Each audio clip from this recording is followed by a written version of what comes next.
In the palace of Alexandria, Marcus had what seemed like the easiest job in the world: taste the queen's food. But every morning he woke up wondering if today would be his last day alive. Because in Cleopatra's Egypt, every bite could be your final bite. Every sip could stop your heart, and every meal was a game of deadly roulette where the house always wins. Welcome to Whispers of History. Before we begin this incredible story of Marcus, whose delicate palate once stood between Egypt's greatest queen and a poisoner's blade in the golden halls of ancient Alexandria, tell me in the comments where you're watching from today. And if you believe that true loyalty sometimes demands the ultimate sacrifice, hit that subscribe button and share this story to help us honor those who risked everything in the shadows of history. The first rays of dawn crept through the marble columns of Alexandria's royal palace, casting long shadows across the polished floors. Marcus Aurelius Tacitus, a name that would never appear in any history book, yet belonged to perhaps the most dangerous job in the ancient world, opened his eyes in his small chamber adjacent to the royal kitchens. Every morning began the same way, not with prayers to the gods, though he offered those too, but with a careful examination of his tongue, his throat, his stomach. Any unusual sensation, any hint of numbness or burning, could mean he had miscalculated the previous day. In his line of work, mistakes didn't lead to reprimands or docked pay. They led to death.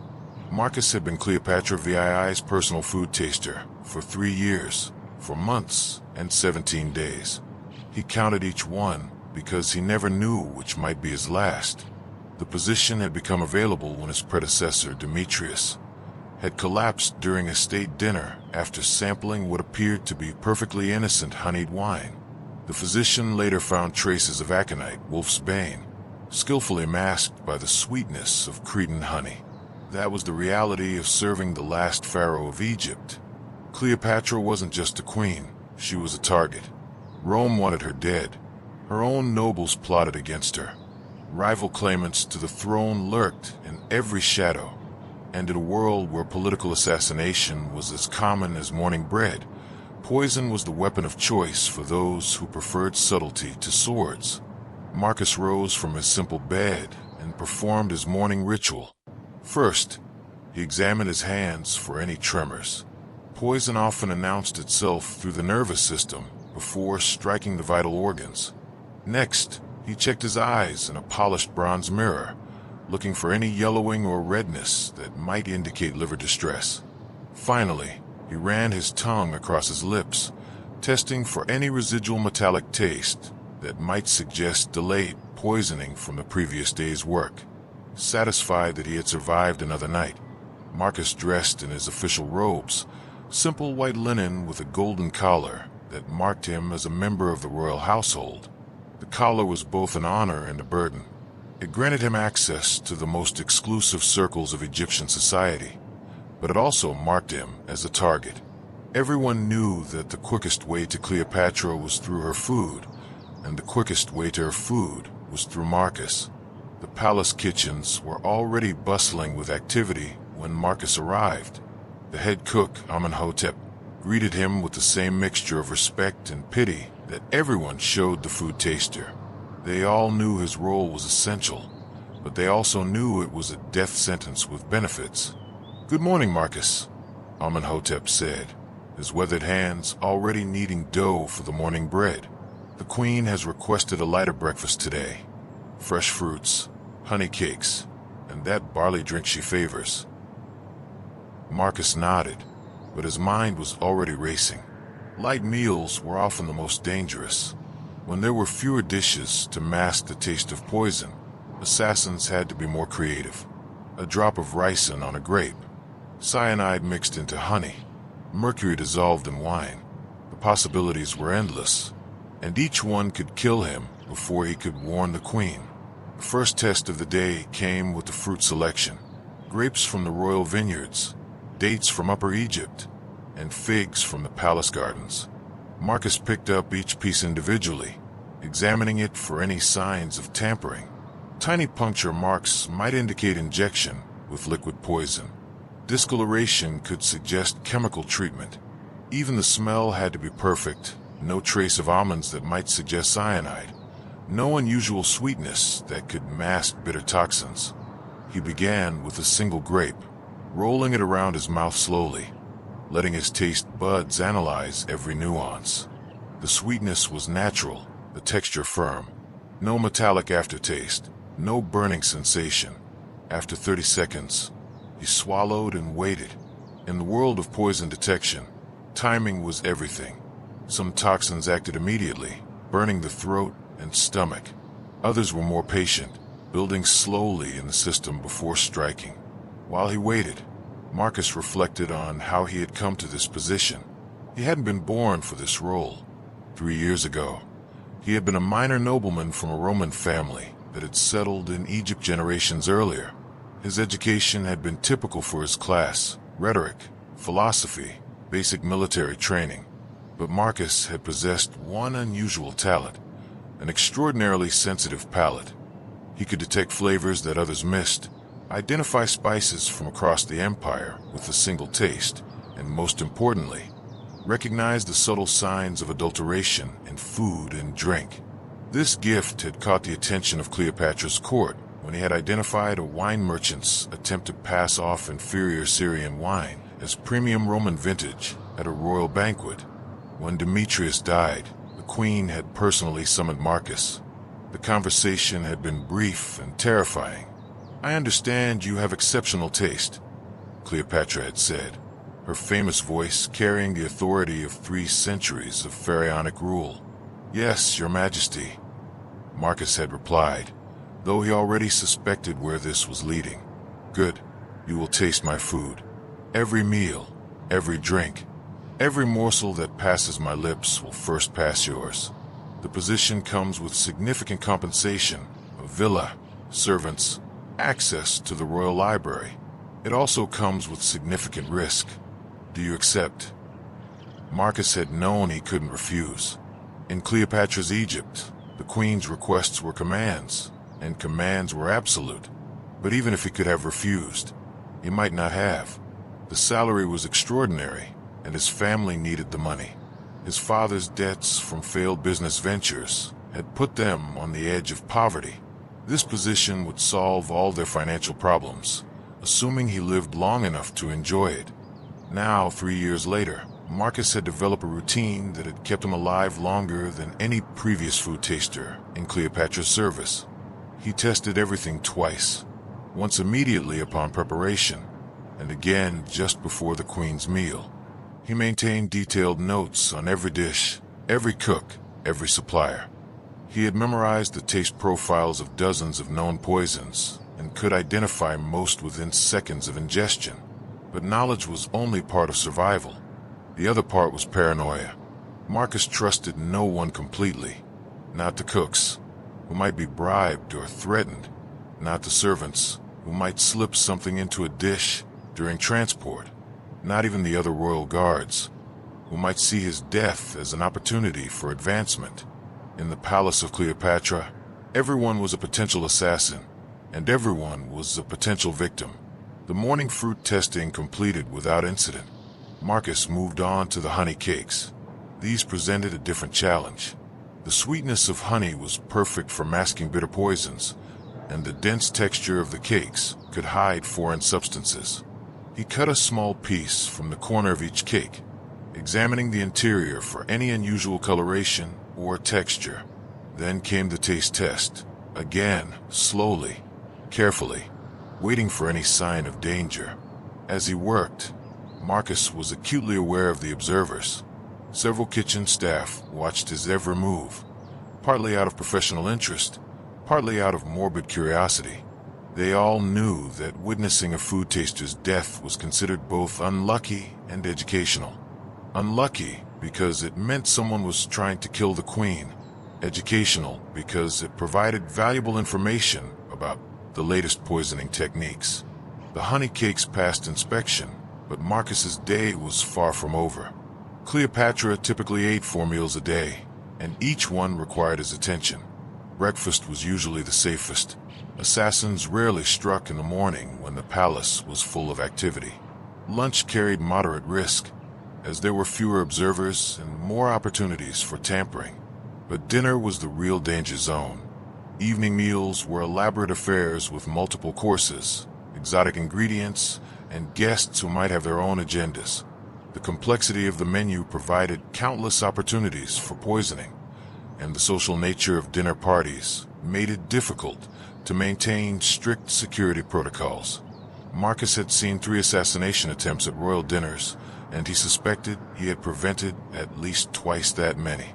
Between breakfast and lunch, Marcus spent his time in the palace library, studying. The royal collection included treatises on medicine, toxicology, and natural philosophy from across the known world. He had read everything available on poisons, from Dioscorides' work on medicinal plants to obscure Persian texts on assassination techniques. Knowledge was armor in his profession, and he wore it as carefully as any soldier wore chainmail. One of his most valuable resources was a collection of case studies compiled by previous food tasters.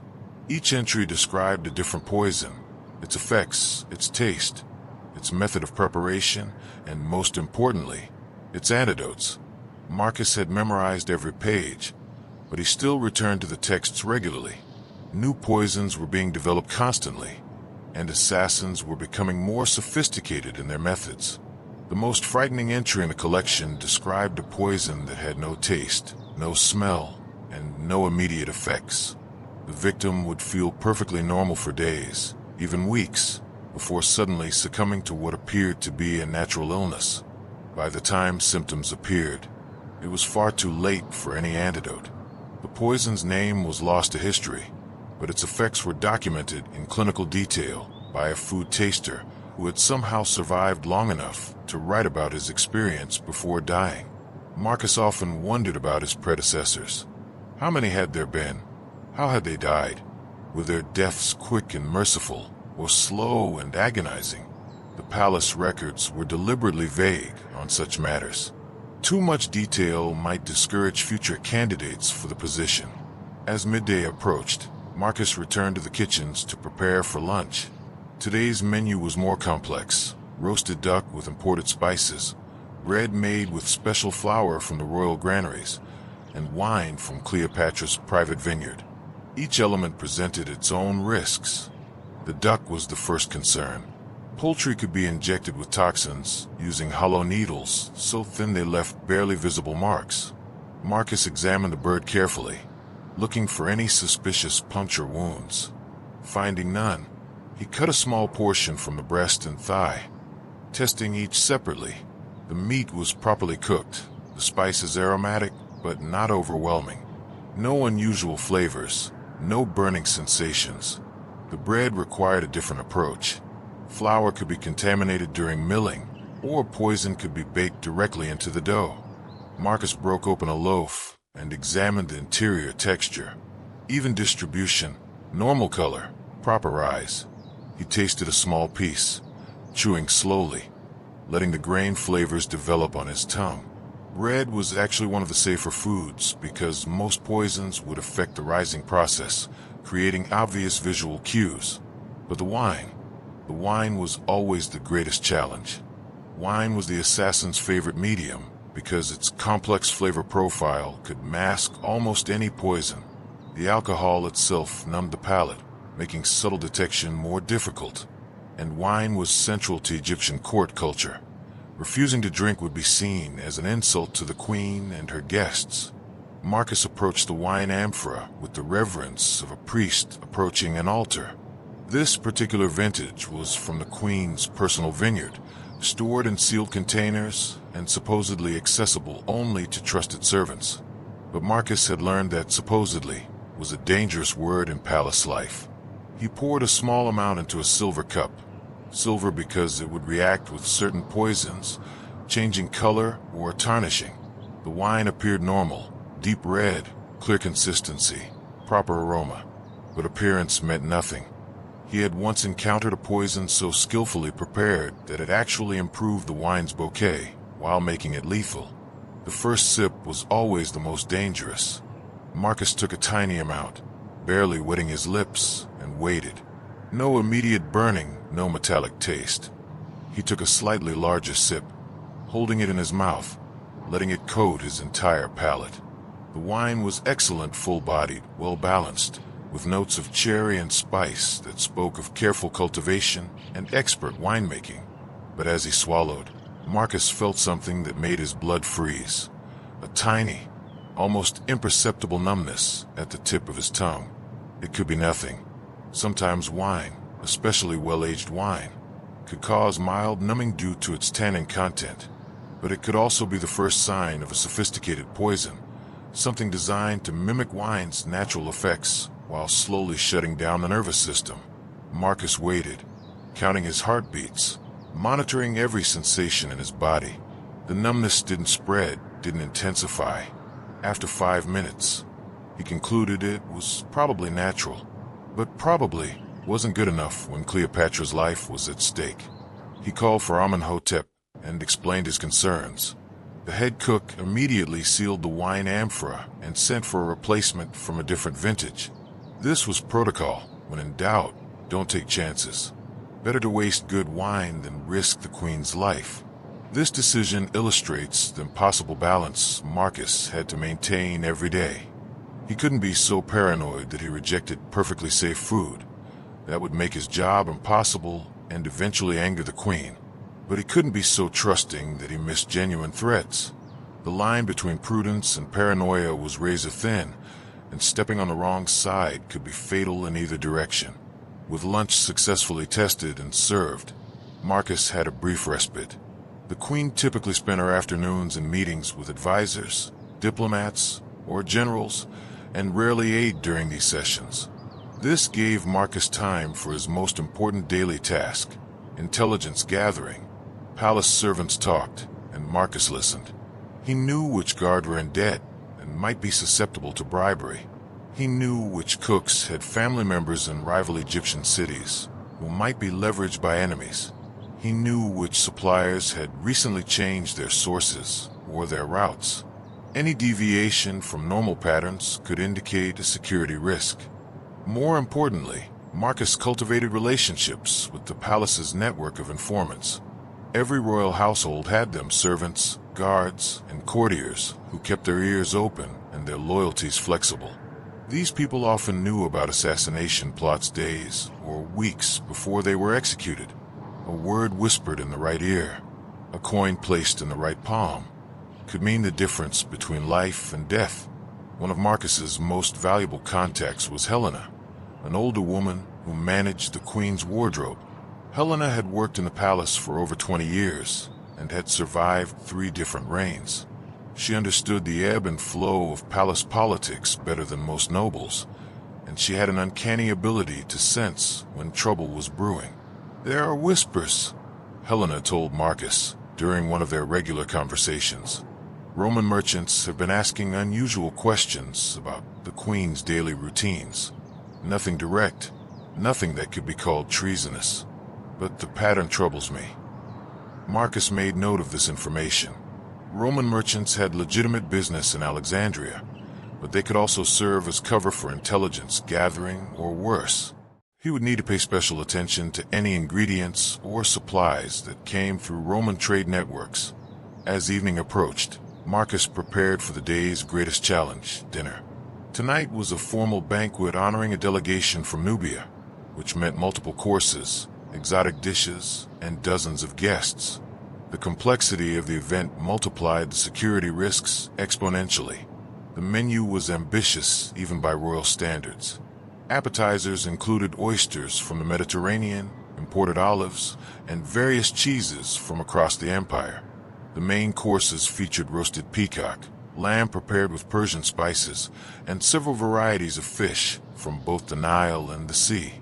Desserts included honey pastries, candied fruits, and a special wine cake made with ingredients from 5 different provinces. Each dish had to be tested individually, but Marcus also had to consider interactions between different foods. Some poisons were designed to be harmless individually, but deadly when combined. An assassin might poison the appetizer with one substance and the wine with another, knowing that the combination would be fatal while each component remained undetectable on its own. Marcus began with the appetizers, working systematically through each option. The oysters were fresh, properly stored, and showed no signs of contamination. The olives presented a greater challenge because their strong flavor could mask many poisons, but careful tasting revealed nothing suspicious. The cheeses were all from established suppliers with good reputations, though Marcus made note to vary the sources for future events. The main courses required even more careful attention. The peacock was a particular concern because its preparation involved complex spicing that could hide foreign substances. Marcus cut samples from different parts of the bird, tasting each cut separately. The lamb was easier to assess because Persian spices had distinctive flavor profiles that would be disrupted by most poisons, but it was the fish that nearly killed him. Marcus was testing a piece of sea bream that had been prepared with a sauce made from wine, honey, and imported spices. The first bite tasted normal, perhaps even exceptional. The fish was perfectly cooked, the sauce rich and complex. He swallowed and moved on to the next dish. Within seconds, he felt a burning sensation in his throat, followed by a metallic taste that grew stronger with each heartbeat. His vision began to blur, and his hands started to shake. Marcus recognized the symptoms immediately. Mercury poisoning, probably dissolved in the wine used for the sauce. Training took over. Marcus forced himself to vomit immediately, expelling as much of the poison as possible before it could be absorbed into his bloodstream. He called for the palace physician while stumbling toward a cabinet where antidotes were kept. Mercury poisoning was treatable if caught early, but every second mattered.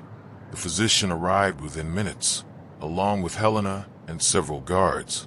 While the doctor administered activated charcoal and other treatments, Helena organized the investigation. The sauce pot was seized. The cook who had prepared it was questioned, and the wine used in the preparation was tested on laboratory animals. The results were disturbing. The wine had indeed been contaminated with mercury, but not by the cook. The poison had been added after the sauce was prepared, probably during the brief period when it was being transported from the kitchen to the serving area.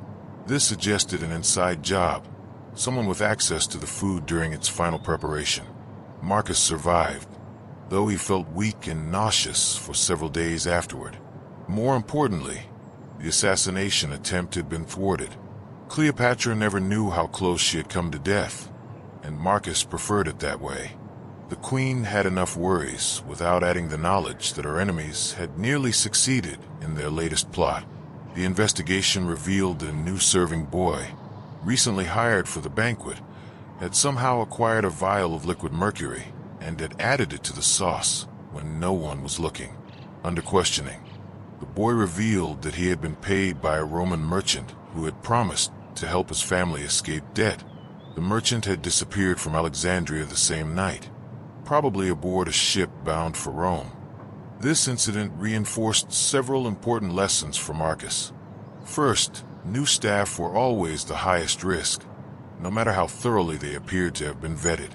Second, poisons could be introduced at any stage of food preparation, not just during cooking. Third, even a successful defense could leave lasting damage. Marcus's sense of taste was slightly impaired for weeks after the mercury exposure, making his job even more dangerous. But perhaps the most important lesson was about the psychology of his enemies. This assassination attempt had been sophisticated, well-planned, and executed by professionals. It wasn't the work of a disgruntled servant or a jealous rival. This was state-sponsored terrorism, probably organized by powerful Romans who saw Cleopatra as a threat to their expansion plans. Marcus realized that he wasn't just protecting the queen from random poisoning attempts. He was on the front lines of an undeclared war between Egypt and Rome, and his palate was one of the most important weapons in Egypt's defensive arsenal. Over the following months, Marcus noticed an escalation in both the frequency and sophistication of poisoning attempts. The methods became more creative, the poisons more exotic, the delivery systems more ingenious. Someone was clearly investing significant resources in eliminating Cleopatra, and they were learning from each failed attempt. One morning, Marcus discovered that a batch of imported pepper had been treated with a slow-acting poison that would have taken effect days after consumption. The delay was designed to make it impossible to trace the source of the poisoning, creating the appearance of natural illness rather than assassination. Another time, he found that honey had been adulterated with a plant extract that caused hallucinations and eventually madness. This was particularly insidious because the effects would have been attributed to divine punishment or mental illness, not murder. Perhaps the most creative attempt involved a special incense that was burned during meals to create ambience. The incense had been treated with a substance that became toxic only when heated, filling the dining room with invisible poison vapor. Marcus discovered this threat not through taste, but through careful observation. He noticed that small birds kept as pets in the dining room were becoming lethargic during meals. Each successful detection reinforced Marcus's reputation and value, but also painted a larger target on his back. Assassins began to realize that eliminating the food taster might be easier than circumventing him. Marcus started receiving his own death threats, and twice he narrowly escaped ambushes while traveling between his villa and the palace. The psychological toll was enormous.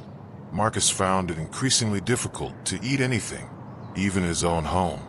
Every meal became an exercise in paranoia. He lost weight, developed chronic insomnia, and began to show signs of what we might now recognize as post-traumatic stress disorder. But he couldn't quit. By now, Marcus knew too much about the palace's security systems, about assassination techniques, about the identity of various conspirators. He was too valuable to be allowed to retire and too dangerous to be allowed to leave. He was trapped in his role as surely as if he were chained to the palace walls. The end came not through poison, but through politics. When Octavian's forces finally defeated Mark Antony and Cleopatra at the Battle of Actium, the writing was on the wall for the Egyptian queen. She would either surrender to Rome or die. Marcus knew that either option would mean the end of his position, and quite possibly the end of his life. In those final days, as Cleopatra made her preparations for death, Marcus faced a terrible choice. He could flee Alexandria and try to disappear, hoping that his knowledge of Roman assassination techniques might be valuable enough to keep him alive. Or he could stay and fulfill his duty to the end, ensuring that Cleopatra's final meals were safe even as her kingdom crumbled around her. He chose loyalty. Marcus remained at his post until the very end, testing Cleopatra's food right up until her suicide. His final act as food taster was to verify that the ESP she used to kill herself was indeed venomous, ironic, perhaps, that after years of preventing her death by poison, he ended up facilitating it. After Cleopatra's death, Marcus disappeared from history. Roman records make no mention of him, and Egyptian sources were largely destroyed. We don't know if he escaped, if he was executed, or if he simply faded into the anonymity of a conquered population. But his story represents something important about the ancient world, the countless individuals who risked everything to protect the powerful, who lived and died in the shadows of history, whose names are forgotten, but whose courage shaped the course of events. Marcus Aurelius Tacitus was never a pharaoh or a general or a philosopher. He was just a man with an exceptional palate and extraordinary courage, who stood between one of history's most famous women and those who wanted her dead. For 3 years, 4 months, and 17 days, he succeeded in that impossible task. And perhaps that's enough for any life. To have stood in the gap when standing mattered, to have been faithful to the end, to have served with honor in an honorable cause even when that service came at the ultimate price. The golden halls of Alexandria have long since crumbled into dust. The palace where Marcus worked has been swallowed by the Mediterranean Sea. The recipes he tested, the wines he tasted, the people he protected, all have passed into legend. But somewhere in the space between history and myth, Marcus Aurelius Tacitus continues his eternal watch, a ghostly guardian still testing each bite, still standing ready to sacrifice himself for his queen. Because in the end, That's what loyalty means. Not the grand gestures or the public declarations, but the quiet daily choice to put duty before safety, service before self, the greater good before personal survival.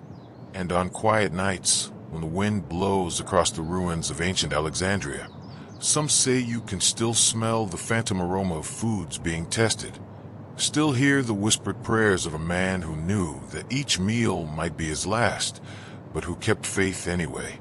For in the dangerous world of ancient politics, where poison was as common as bread and treachery as natural as breathing, true courage wasn't found in those who wielded swords or commanded armies.